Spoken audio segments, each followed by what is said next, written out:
How is your business model changing as you gain experience? You know, I think I've got multiple business models that are at play, so that's really interesting to play with those different business models. I think it's a longitudinal thing. Like it's what's the level of commitment, you know, that something has to what I'm doing, to the journey, and then you need different structures for that. So if it's a matter of activating someone to a journey, then that might be so simple as what I do. I go give talks and I activate people into our communities or organizations into journey, and that's a perfectly reasonable interaction. That's a kind of a simple interaction. But then if the time horizon, if we're actually going to go journey together, if they want to use the journey model and really use that to interrogate themselves or their organization, then you need a different kind of structure that's going to be a long-term structure, and one in which the idea of how much time we're spending is not going to come into play, right? So that you know that how much ever time we need is going to be available. So that's a different kind of structure. I think an emergent third structure, which is really the synthesis of all these things. If I'm thinking about, you know, how to share a journey on a larger scale in a more systematic way, then there's kind of this community structure that's emerging, which really is based on Bootstrap's community model, but it's a learning community. Where people are going to do that. So that has to become sustainable too. Everything ultimately will start with this core journey capital, but then you've got to add the market capital piece, where do you get paid to do what you do? Right. And that's a really, really important piece. And where you get paid is not necessarily where you're creating value.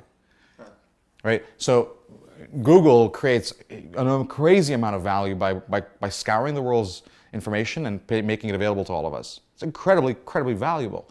But for them to try to capture money at that point where we're searching, the searcher, you and me is searching, is not a great place to do so. So they've got to go run around, and they have to run around. It took them 5 years to figure out where can we make money on search. We can't make money at the point where we're creating value. So where else can we create value that's for someone that will pay in monetary terms, right? There's this journey capital that's being exchanged, but that's not the market capital. There's two pieces to this puzzle.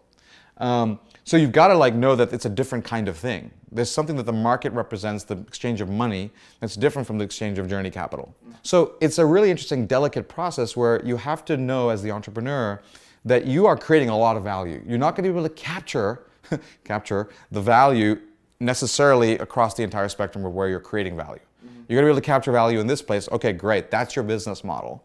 And in fact, this part is very intrinsically important. The fact that you never capture market capital, if there wasn't that free search engine out there that did that great work that it does and sort of the list, the people that wanted to be found, which is where Google makes all their money on search, would never show up, right?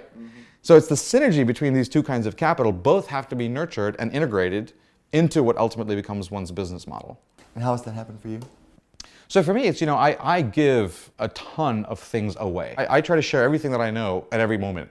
And I think that's just the nature of knowledge anymore, right? On the internet, on the web, it's like you can go read a book, you can go to online classes, you can do all these kinds of things that allow you to gain that knowledge. So for me, I just give all that stuff away, right? My knowledge and my information.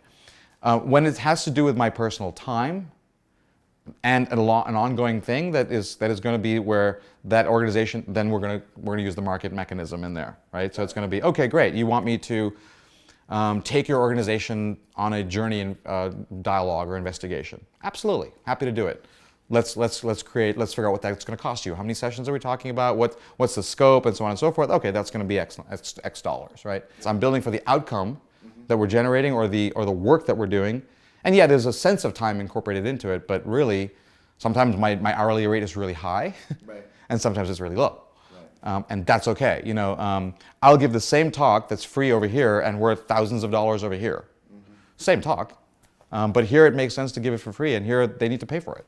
The other piece of that is if I'm involved in the building of that organism, then it's not just a cash thing, it's actually part ownership in the thing. You have to build assets.